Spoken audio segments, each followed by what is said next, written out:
నమస్తే, welcome to our channel. నేను మిసిరి. మామూలుగా అందరికీ డౌట్ ఉంటుంది, అంటే ఎక్కడ మనకున్న తక్కువ బడ్జెట్లో ఎక్కడ ఇన్వెస్ట్ చేస్తే బాగుంటుంది. అంటే హైదరాబాద్లో అయితే ఇప్పుడు ప్లేసులు కొనడం చాలా కష్టంగా ఉంది కదా, కానీ బయట హైదరాబాద్ శివార్లలో ఎంత ఇన్వెస్ట్ చేసి ప్లేస్ తీసుకుంటే మనకి అంటే బాగుంటుంది. సో ఈ అంశాన్ని మనకి అంటే ఈ రియల్ ఎస్టేట్ రంగంలో దిగ్గజం అని చెప్పుకోవచ్చు. రియల్టర్ ఆక్సిజన్ మన founder and CEO doctor Nandi Rameshwar Rao గారు మనతో పాటు ఉన్నారు. సో ఈ క్వశ్చన్కి అయితే మనకు తనైతే చాలా చక్కగా ఆన్సర్ చెప్తారు అనుకుంటున్నాను. సార్ నమస్కారం. సార్ నమస్కారం. సార్ ఇప్పుడు చూస్తుంటే చాలా మందికి డౌట్ ఉంటుంది, హైదరాబాద్ శివార్లలో గజం ఒక 10,000 నుంచి వెళ్ళి పెట్టుకుంటే శివార్లలో ఎలాంటి ప్లేసెస్లో ఇన్వెస్ట్ చేస్తే మంచిది అంటారు? మీరు క్వశ్చన్స్ ఎలా అడుగుతారంటే యాంకర్గా మీకు ఎవరు చెప్తారు? మీ బాస్ చెప్తాడా, మీరు చెప్తారు? మీ దగ్గర నుంచి నేర్చుకున్నాను సార్. ఇలాంటివన్నీ డబ్బులు తీసుకొని చెప్తారమ్మా. డబ్బులు తీసుకుంటే మీరు డబ్బులు ఇరు, వచ్చే డబ్బులు ఆపితే ఎట్లా? అట్లా అని మీరు క్వశ్చన్ అడగడానికి ఒక అర్థం ఉండాలండి. 100 ఎకరాలు 100 కోట్లు ఒక ఎకరం అమ్మితే 10,000 ఎక్కడ కొంటారండి మీరు? అయ్యో, నేను అడిగే క్వశ్చన్లో తప్పు ఉందంటారా సార్? తప్పు కాదు, ఆశ ఉండొచ్చు కానీ అత్యాశ ఉండకూడదు. మేము రియల్ ఎస్టేట్ ఏజెంట్ చెప్తాం, భూమి అంత పేషెన్స్ ఉండాలి, ఆకాశం అంత ఆశ ఉండాలని. మీ ఆశ కాదు, అత్యాశలోకి వెళ్ళిపోతున్నారు. ఇది అత్యాశ అంటే ఆకాశం కన్నా ఎక్కువ ఉందంటారా మరి? ఓకే, ఇది ఏంటంటే చాలా టిపికల్ క్వశ్చన్ సిరి. ఇది రియల్ ఎస్టేట్ అనేది నేను చాలాసార్లు చెప్పాను, ఒక one of the major segment in life. తిండి, బట్ట, గూడు. ఇది చాలా నాకు ఇష్టమైన, ఎందుకంటే రియల్ ఎస్టేట్లో ఉండి 11,000 మందికి పైగా ప్రాపర్టీ ఓనర్స్ని చేశాను నేను.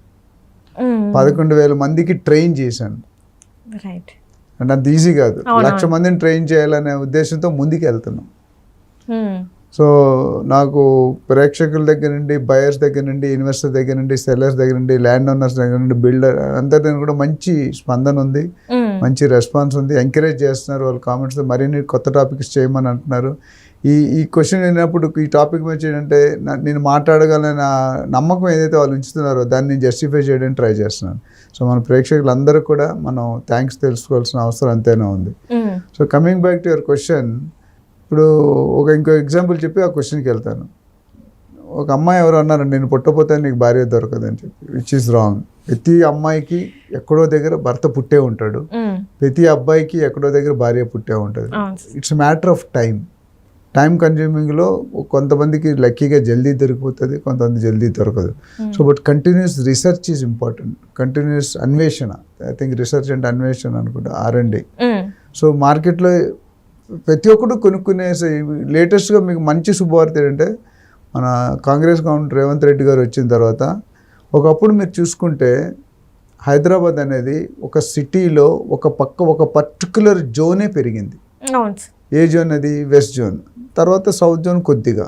అంటే వెస్ట్ జోన్ అంటే మీకు గచ్చిబౌలి, తెల్లాపూర్, కోకాపేట్, కొల్లూరు అది వచ్చేస్తుంది. ఇటు ఒక మన కొండకల్ వస్తుంది. ఆ ఏరియాస్ అన్నీ మొత్తం మనకి బాగా రేట్లు బాగా పెరిగినాయి, ఎందుకంటే IT స్టాక్ అంతా అక్కడే ఉంది. కానీ ఇప్పుడు మీరు అడుగుతుంది ఏంటంటే 10,000 12,000 ఎక్కడ దొరుకుతుంది అంటే దొరుకుతుందండి, కానీ అప్రిషియేషన్ కూడా కొద్ది టైం పడుతుంది. ఇప్పుడు మీకు ఎగ్జాంపుల్ బెంగళూరు హైవే అనుకోండి. బెంగళూరు హైవే అంటే ఏంటంటే మనకి వచ్చేది శంషాబాద్, గచ్చిబౌలి తర్వాత శంషాబాద్ వస్తుంది, శంషాబాద్ తర్వాత కొత్తూరు తర్వాత నందిగామ తర్వాత షాద్నగర్ తర్వాత బాలానగర్ తర్వాత జడ్చర్ల. ఇది ఒక stretch. So main road side ఇక్కడ ముఖ్యంగా 20 నుండి 30,000 35,000 గజం ఉంది. ఏది? 200 feet highway facing, which is guaranteed that 5 to 6 yearsలో 120% double అవుతుంది. మీరు ఎప్పుడైతే 10,000 12,000 అన్నారో మెయిన్ రోడ్కి కొద్దిగా లోన్కి వెళ్ళాలి. ఎంత లోన్కి వెళ్ళాలంటే అది డిపెండ్స్ అపాన్ ది ఏరియా. ఇప్పుడు షాద్నగర్ ఏమైందంటే మీకు అది తెలిసే ఉంటుంది, మున్సిపాలిటీ కింద కన్వర్ట్ చేశారు. అంతకుముందు అది గ్రామ పంచాయతీలో ఉండేది, మున్సిపాలిటీకి ఎలివేట్ చేశారు. అంటే మున్సిపాలిటీ అయిన తర్వాత అక్కడ దానికి గ్రోత్ ఫ్యాక్టర్స్ ఏంటి? ఎప్పుడైనా ల్యాండ్ రేట్ ఎప్పుడు పెరుగుతుందమ్మా?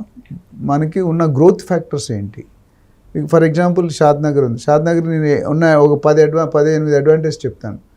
ఒకటి, ఎయిర్పోర్ట్కి 20-25 minutes, ORRకి 20-25 minutes, RRRకి 5 minutes.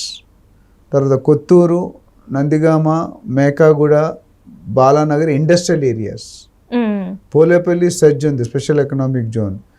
దీనివల్ల ఏమవుతుందంటే దాదాపు ఒక 1.75 to 2 lakhs ఎంప్లాయ్మెంట్ క్రియేట్ అవుతుంది నెక్స్ట్ 3-4 yearsలో. అంటే ఒక 3 lakhs ఎంప్లాయ్మెంట్ వచ్చిందంటే 12 లక్షల మంది సిటిజన్స్ అక్కడికి వచ్చేస్తారు. ఎందుకంటే ఈచ్ ఫ్యామిలీకి 4-5 అయితే ఉంటారు కదా, అమ్మ నాన్న భార్య పిల్లలు.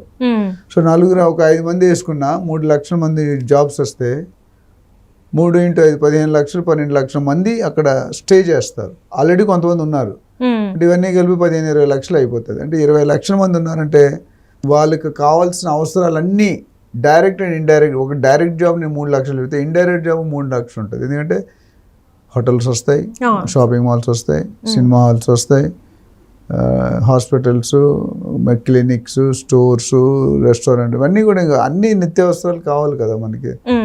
రైల్వే స్టేషన్ వస్తుంది, తర్వాత బస్ స్టేషన్, ఆటో స్టేషన్, ఇవన్నీ కూడా ఆల్రెడీ ఎయిర్పోర్ట్ ఓఆర్ఆర్ కూడా మాట్లాడుకున్నాం. సో ఒకటి ట్రాన్సిట్, ఇప్పుడు సిటీకి వెళ్ళాలంటే శాతం 1 hour డ్రైవ్ చాలు. ఓఆర్ఆర్ వచ్చిన తర్వాత 50-60 కిలోమీటర్ 1 గంటలో కొట్టేస్తాం. 45 minutes 1 hour. సో ఎవరైతే 10,000 నుండి 15,000 బడ్జెట్లో ఉన్నారో నిరాశ పడక్కర్లేదు. మన సొంత ఇల్లు కల కాదేమో రాదేమో అంటే తీసేసండి మైండ్లో. ప్రతి ఒక్కడికి పాసిబుల్. ఈవెన్ 8,000, 9,000 కూడా ల్యాండ్స్ దొరుకుతాయి. So the more you go to long, rate will be reduce and appreciation time will increase. So ఇది దృష్టిలో పెట్టుకోవాలి. సో ఎవరికైనా 10,000 ఉంది, 10,000 అంటే ఇప్పుడు 200 అంటే 20 లక్షలు, 15-20 లక్షల్లో ఇప్పుడు బంజారా హిల్స్లోనో గచ్చిబౌలిలోనో రాదు, దొరికే అసలు సమస్య లేదు. ఎందుకంటే గజం 3 లక్షలు 3.5 లక్షలు నడుస్తుంది ఈ బంజారా జూబ్లీ హిల్స్లో. సో మీరు తెల్లాపూర్ పోతే ₹1,00,000 దాకా వెళ్ళిపోయింది. శంకర్పల్లి, మోకిలా పోతే దాదాపు 40,000-50,000-60,000 వేలు ఉంది. సో ఇంకా బియాండ్ వెళ్ళిపోవాలి. అంటే సిటీకి 50 నుండి 60. ఇప్పుడు లేటెస్ట్ గుడ్ న్యూస్ ఏంటంటే రేవంత్ రెడ్డి గారు హెచ్ఎండిఏ పరిధిని పెంచారు. ఇప్పుడు ఎవరైనా ఇన్వెస్ట్ చేసుకుంటే డిటీసీపీ రేట్లు కొనుక్కుంటే హెచ్ఎండిఏ రేట్లు బాగా అప్రిషియేట్ అవుతాయి. సో లేటెస్ట్గా గవర్నమెంట్ ఏమన్నారంటే ఇప్పటి వరకు 50-60 కిలోమీటరే ఉంది హెచ్ఎండిఏ పరిధి. దాన్ని RRR దగ్గరికి ఒక 5 కిలోమీటర్ ఇటువట్లో పెంచుతారంటారు. అంటే 80 నుండి 90 కిలోమీటర్ వరకు హెచ్ఎండిఏ అయిపోతుంది. హెచ్ఎండిఏ ఏంటంటే గోల్డ్ మైన్, అంటే పట్టిందల్లా బంగారం అంటారు కదా అది. సో ప్రతి రోడ్డుకి ఈ ఏరియాస్ హైవే సైడ్ ఎప్పుడు ఎక్కువ ఉంటాయి. మీరు అదేవిధంగా ముంబై హైవే వెళ్ళారు అనుకో, ముంబై హైవేలో ఆఫ్టర్ సంగారెడ్డి, ఐఐటి కంది సంగారెడ్డి తర్వాత మీకు కొన్ని ఏరియాస్ వస్తున్నాయి. అక్కడ ఏం ఏరియాస్ ఉన్నాయి? సదాశివపేట ఉంది, బుదేరా ఉంది, అక్కడ దొరుకుతాయి. అట్లనే మీకు ఇటుపక్క మన మోకిలా, శంకరపల్లి, మెహతాబ్ ఖాన్ కూడా, దాని తర్వాత నవాపేట్, అవి కొన్ని ఊర్లు ఉన్నాయి. అక్కడ కూడా మీకు 10-12,000, 15,000లో దొరుకుతాయి. సో ఇది కూడా కొద్ది రీసెర్చ్ చేసుకుని ఎవరైనా రియల్ ఎస్టేట్లో అనుభవం ఉన్న వాళ్ళు దగ్గరికి మీరు వెళ్తే వాళ్ళు ప్రాపర్గా గైడ్ చేస్తారు. డిటిసిపి విత్ రేరా అప్రూవల్ ఉండాలి. డిటిసిపి విత్ రేరా అప్రూవల్ ఉండాలి. అది చూసుకొని కొనుక్కోవాలి మీరు, లేకపోతే మాత్రం ఇబ్బంది పడతారు. సో అప్రిషియేషన్ అనేది 5 years అవుతుంది కరెక్ట్గా చెప్పలేను, కానీ ఒక 2 years here and there డెఫినెట్గా డబుల్ అవుతుంది. అంటే ఆ ప్లేస్ తీసుకున్నాక 2 years కి మాత్రం ఖచ్చితంగా, 2 years కాదు 5 to 7 years. 5 to 7 years తర్వాత మనకి 2 years కి ఎవరైనా చెప్తే ఎక్కడా కూడా, ఈవెన్ హైవే ఫేసింగ్ కూడా కాదు, ఇట్స్ ఓన్లీ మార్కెటింగ్ జిమిక్. 2-3 సంవత్సరాలు అవుతుంటే మీ దగ్గర డబ్బులు తీసుకోవడానికి చెప్తారు. మీరు అందుకనే బిల్డర్ చెప్పినా, ఏజెంట్ చెప్పినా మీ అంతలో మీరు సర్వే చేసుకోండి, గవర్నమెంట్ రేట్ ఎంతో కనుక్కోండి, అప్పుడే మీరు డెసిషన్ తీసుకోండి. మీరు decision first time buyer, second time buyer అయితే మీరు ఒక ప్రొఫెషనల్ ఏజెంట్ని అప్రోచ్ అవ్వండి, లీగల్గా చెక్ చేసుకోండి. వాళ్ళకి 1-2% కమిషన్ ఇవ్వాలని కదని ఆశపడదు. 2% కోసం ఆలోచిస్తే 98% పోతుంది. తర్వాత చేతులు కాలే కానీ అది ఆకులు పట్టుకున్నట్టు చాలామంది ఇబ్బంది పడి వస్తున్నారు. అట్లా చేయకండి. You have professionals. Hyderabad is growing and next 10 yearsలో హైదరాబాద్ గోయింగ్ టు రాక్.